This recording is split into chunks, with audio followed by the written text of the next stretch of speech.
নমস্কার, এসপিএন চ্যানেলে আপনাদের স্বাগত।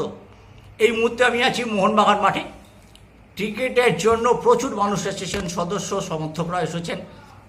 টিকিট বন্টন চলছে, রাত্রি 9টা পর্যন্ত চলবে। এখানে আমাদের সঙ্গে পেয়ে গেলাম মোহনবাগানের ভাইস প্রেসিডেন্ট মানস ভট্টাচার্য। আইপিএলে ভাইস প্রেসিডেন্ট মানস ভট্টাচার্যের এটা প্রথম ম্যাচ। মানসদা ফুটবলের সাথে যুক্ত, ডায়মন্ড হারবারেরও সচিব। মানসদা, এবারের আইপিএল কতটা জমবে? সিঙ্গেল লিগের খেলা, সংক্ষিপ্ত আইপিএল, তুমি কি মনে করছো? দেখো, এবারে লিগ হচ্ছে খুব গুরুত্বপূর্ণ, অত্যন্ত গুরুত্বপূর্ণ।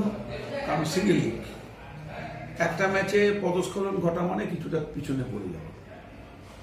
এবারে 3-4টে দল খুব ভালোই আছে, আমি বলবো মোহনবাগান, ইস্ট বেঙ্গল, এফসি গোয়া ভালো দল বানিয়েছে। ব্যাঙ্গালুরুও দাঁড়িয়ে যাবে, এটা আমি বলতে পারি। আর অন্য দলগুলোর মধ্যে Mumbai city FC, Mumbai city FC, এই দলগুলো ভালো দল। যে কোনো দলের সাথে যে কোনো সময় কিছু একটা ঘটতে পারে।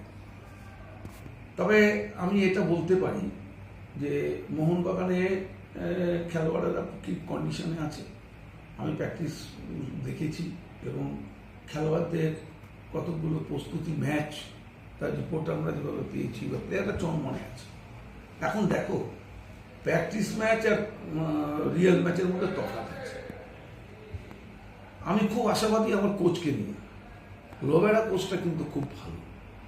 তুমি দেখেছো, ও যখন গোয়াতে কোচিং করিয়েছে, ও যখন মুম্বাইতে কোচিং করিয়েছে এবং উড়িষ্যাতে কোচিং করিয়েছে, ওর মধ্যে একটা অ্যাগ্রেসিভ ভাব আছে যে একটা কিছু করতে হবে, এইটা কিন্তু ওর মধ্যে আছে।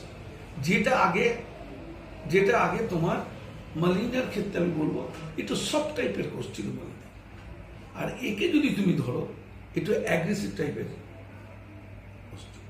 সুতরাং আমার মনে হয় উনি যে প্রথম যে চিন্তাধারাটা নিয়েছে, উনি আমাদের দুটো বিদেশিকে সেন্ট্রাল ডিফেন্সে রাখবেন না, উনি একজনকে রাখবেন। রড্রিগুয়েজের মধ্যে যে কোনো আলবার্টো এবং এর মধ্যে একজনকে দেখাবে। অ্যালবার্টোর গোল করার এবিলিটিটা অনেক ভালো, কাকে খেলান সেটা দেখতে হবে। এছাড়াও আমাদের মধ্যে 3জন ভারতীয় ডিফেন্ডার থাকবে।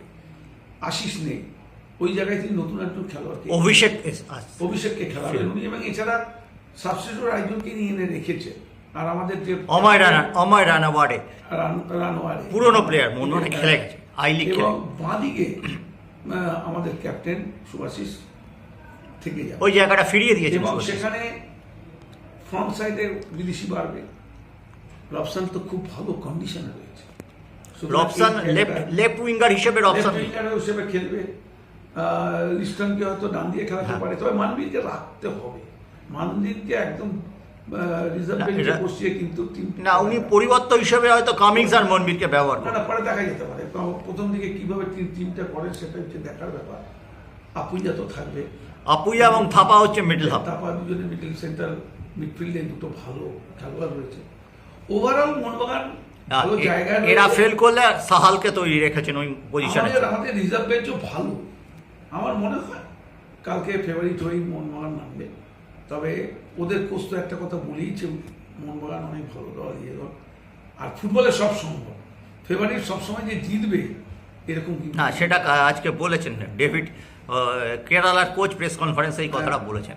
সুতরাং আমি বলতে পারি কালকে একটা ভালো ম্যাচ হবে, মাঠে যাব, খেলা দেখব এবং অবশ্যই চাইব আমার প্রিয় দল প্রথম ম্যাচে জয়লাভ। এবং বেশ কিছু সমর্থকও হবে, প্রায় 30-30+ লোক হবে, অনেক লোক আসবে। ইংল্যান্ডের খেলা আছে ইডেনে, কিন্তু ইডেনের চেয়ে যুব ভারতীতে লোক বেশি। মোহনবাগান খেলছে, কি কথা বলছো তুমি? তোমার কথাবার্তা আমি বুঝতে পারি না। ইংল্যান্ড খেলুক কি যেই খেলুক, খেলবে মোহনবাগান। 30-40 হাজার লোক এমনি হবে, ওটা বললে হবে দেখা যাক। 40 হবে না, টিকিট বিক্রি হচ্ছে 35। দেয়নি, নাই দেয়নি। তুমি তো সবসময় জানো যে হাই স্লিপ অনেক হয়, অনেক এদিক ওদিক ঢোকে।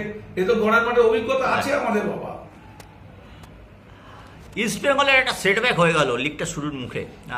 কেভিন সিমলে খুবই দারুণ খেলছিল, এবং জেমি ম্যাকলারেন, দিমিত্রি বা তুমি কামিন্সকে বলো, বোতলবন্দি করে রেখেছিল 3টি ম্যাচে। না থাকাতে স্টপারটা আমার ফেভারিট ছিল। আর্জেন্টাইন স্টপার খুব ভালো খেলেও এবং আনোয়ারের সাথে একটা ওর নিচে তার জুটি জায়গাটা ভালো তৈরি করে ফেলেছিল, আনোয়ারের সাথে সেন্ট্রাল ডিফেন্সে একটা নির্ভরতা দিতে পেরেছিল। তবে বিগল ভালো, মাঠের খেলোয়াড় রশিদ ভালো, এই দুটো প্লেয়ারের উপর আমার যথেষ্ট ইয়ে আছে, ওরা ভালো খেলতে পারে। তারপর ওদের জুনিয়র কিছু ছেলেও ভালো রয়েছে, এবারে ভালো দল। হ্যাঁ, এডমন্ড ভালো খেলছে, ডেভিড বলে ছেলেটি যত সুযোগ পাবে আমার মনে হয় ভারতীয় ফুটবলেরও তত উপকার। আমার মনে হচ্ছে এবারে ইস্টবেঙ্গল টিম ভালো ফল করবে অন্যান্য বারের তুলনায়। তবে যে দুটো বিদেশি এসেছে তারা কিন্তু ফ্রি প্লেয়ার, তারা 7-8 মাস ফুটবলের মধ্যে নেই। সে আপনি ইউসুফের কথাই বলুন বা আর ডেনিস ছেলেটা অ্যান্টন, পেশাদার খেলোয়াড়েরা তাদের জায়গাটাকে ঠিক তৈরি করে ফেলে। লিগ শুরু হোক, দেখা যাবে। হ্যাঁ, যেটা প্রথমে বলেছি সেটা বলেই শেষ করছি, এবারে লিগ কিন্তু খুব ক্রুশিয়াল, সিঙ্গেল লিগ, সুতরাং পদস্খলন ঘটলে কিন্তু চাপ পড়বে। মানে এখানে কিন্তু পদস্খলনের পরে যেটাকে আবার সেটাকে চাপটা কাটিয়ে উঠে কামব্যাক করার, বাউন্স ব্যাক করার যে সুযোগটা ডাবল লিগে থাকতো সেবার এটা নেই। এটা 100 বার সেটা নেই। সকালে একটা কথা বলছিলে প্রথম 2-3টে ম্যাচ দেখে নিতে হবে, এবং আমি গণৎকার নই, আমার দৃষ্টি থাকবে প্রত্যেকটা দলের প্রথম 2-3টে ম্যাচে। আমি গণৎকার নই, আমি বলতে পারবো না কি হবে, তবে আমাদের টার্গেট প্রথম 3টে ম্যাচ থেকে 9 পয়েন্ট তোলা, এবং এটা একটা মোমেন্টাম পেয়ে এটা যদি তুলতে পারি তাহলে মানসিক ভাবে, এবং প্রথম দুটো আমরা হোম ম্যাচ পাচ্ছি, শুধু এটা একটা অ্যাডভান্টেজ, এবং মানসিকভাবে মোহনবাগানের খেলোয়াড়েরা অনেক উদ্দীপ্ত হবে, ভালো পারফর্ম করার চেষ্টা করে, আর অনেকদিন রেস্টে আছে।